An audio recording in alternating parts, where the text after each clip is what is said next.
मित्रांनो, कुस्ती दंगल महाराष्ट्र चॅनल मध्ये आपलं स्वागत आहे. चॅनलवर नवीन असाल सबस्क्राईब करा व बेल आयकॉन दाबा. संभाजीनगरचा हर्षद बोराडे या जालना जिल्ह्याचा पोरगा आहे, गरीबागरचा पोरगा आहे. आबा प्रभाकर बोराडचा चिरंजीव बावडे पांगरीचा पोरगा आहे. काल तिथला आखाडा संपन्न झाला. उत्तम पैलवान वीर नंतर त्या गावात हे पोरगा पैलवान होत.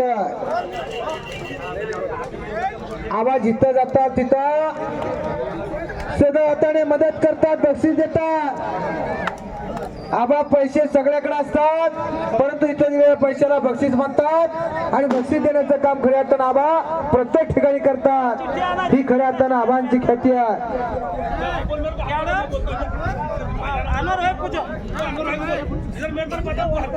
अरे एक अमोल भैया धानुरे पैलवान यांनी जाहीर केला,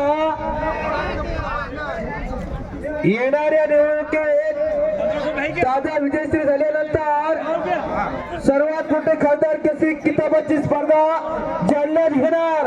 करा की टाळ्या करा, टाळ्या करा, टाळ्या करा. कुस्ती शिकवण्यासाठी महत्वाची अत्यंत आनंदाची गोष्ट आहे. कारण जालना हे सोन्याचा पाळणा. कशामुळे म्हणतात? सोनं भरपूर आहे म्हणून नाही बरं का बा, तुमच्यासारखी सोन्यासारखी माणसं जिल्ह्याला लाभली म्हणून जालना हा सोन्याचा पाळणा. नाहीतर पैसे सगळ्याकडे असतात.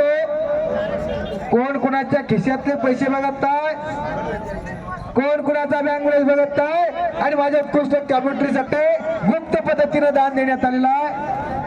आबांच्याकडं जिथं जाईल तिथं.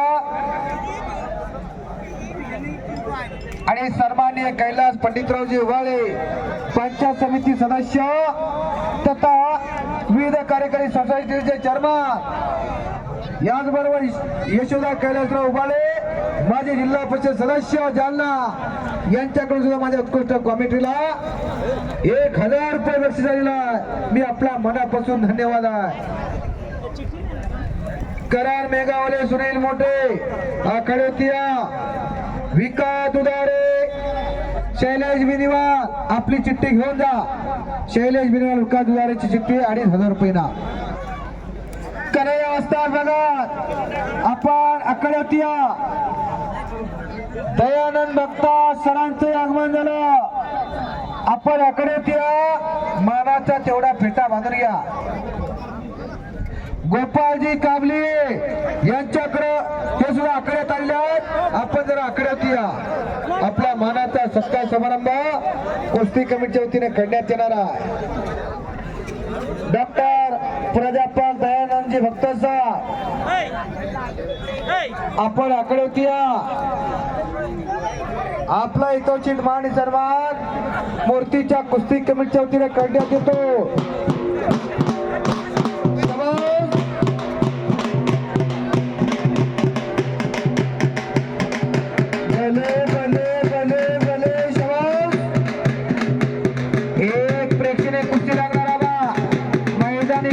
कुस्ती एकीकडे 2500 रुपये नंबरची कुस्ती लागते. आता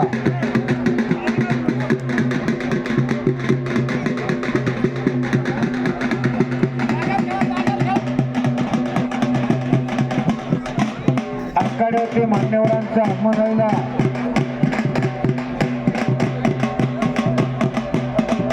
पेटेवाले जरा इकडे जा.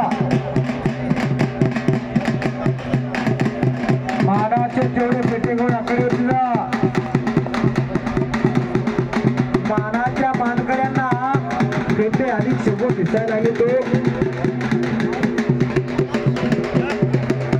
कन्हैया वस्ताद दयानंदजी भक्तांचा अशा विविध मान्यवरांचं आगमन झालं. कुस्ती कमिटीच्या वतीने त्यांचा उपस्थित मान सन्मान सत्कार समारंभ करण्यात येतो.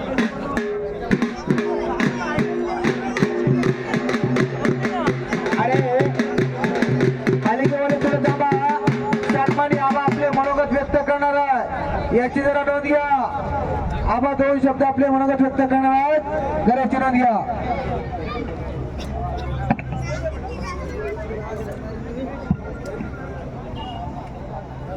आज या ठिकाणी देवमूर्ती येथे भव्य असं कुस्ती स्पर्धेचं आयोजन करण्यात आलं आहे. दरवर्षी सालाबादाप्रमाणे याही वर्षी या ठिकाणी कुस्ती स्पर्धा आयोजित करण्यात आल्या आणि जालना जिल्हा हा कुस्तीचा जिल्हा म्हणून आता अलीकडच्या काळामध्ये ओळखला जायला लागला.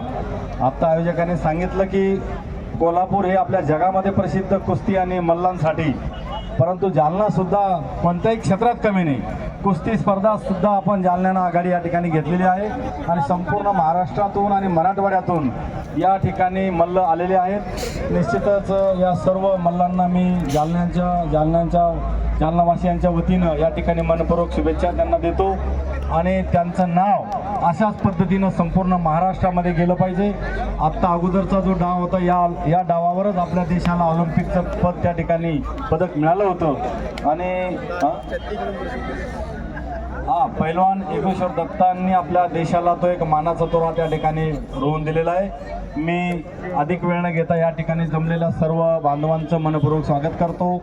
आपले खासदार आणि आपले रेल्वे मंत्री रावसाहेब पाटील दानवे यांच्या वतीनं आलेल्या सर्व मल्लांचं या ठिकाणी मनपूर्वक स्वागत करतो. सर्वांना धन्यवाद या ठिकाणी देतो. मला छोटीशी सूचना सर्वांसाठी करावीशी वाटते. क्रिकेट पण आपण बघतो, अनेक स्पर्धा आपण बघतो, कबड्डी सुद्धा पाहतो. कबड्डी पूर्वीच्या काळात दिवसा सुरू व्हायची 10 वाजता आणि संध्याकाळी सूर्यास्तापूर्वी बंद व्हायची.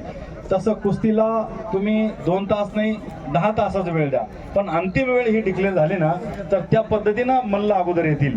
नाहीतर मग मल्ल येत राहतील आणि तुम्ही स्पर्धा घेत राहता. मग जे सुरुवातीला सकाळी आले यांचं खूप प्रॉब्लेम होतो जाण्याचा गावाकडे सुद्धा, आणि सगळे प्रेक्षक असू द्या, मल्ल असू द्या, आणि सर्वांसाठी ते अडचणीचं काम होतं. किती तास स्पर्धा चालतात सर साधारणतः तुमच्या मते? असं 7 तास. मग सकाळी समजा 1 वाजता चालू झालं तर संध्याकाळी 8ला बंद झालं पाहिजे. शेवटचा टाइम जर डिक्लेअर केला तर या खेळाला सुद्धा एक क्वालिटी कॉन्शियसपणा त्या ठिकाणी येईल आणि टाईम आणि शिस्तप्रिय एक त्या ठिकाणी सवय लागू शकते. आत्ता राजूरला टायगरनं चांगल्या स्पर्धा राजूरला आयोजित करण्यात आल्या होत्या आणि ज्या ठिकाणी स्पर्धा आता गुंडेवाडीला गजर पाटलांनी स्पर्धा आयोजित केल्या होत्या.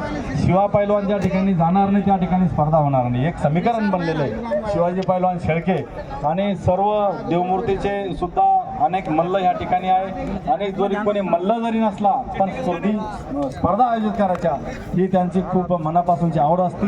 जे पैलवान या ठिकाणी जिंकतील त्यांचं सर्वांचं मनपूर्वक अभिनंदन करतो. ज्यांचा कोणाचा नंबर आज येणार नाही परंतु पुढच्या कुस्तीच्या वेळेस मात्र त्यांनी त्या ठिकाणी खुणगाठ बांधलं पाहिजे की पुढच्या वेळेस मी त्या ठिकाणी कुस्ती मारेल. आणि आता हा आखाडा सुरू झाला.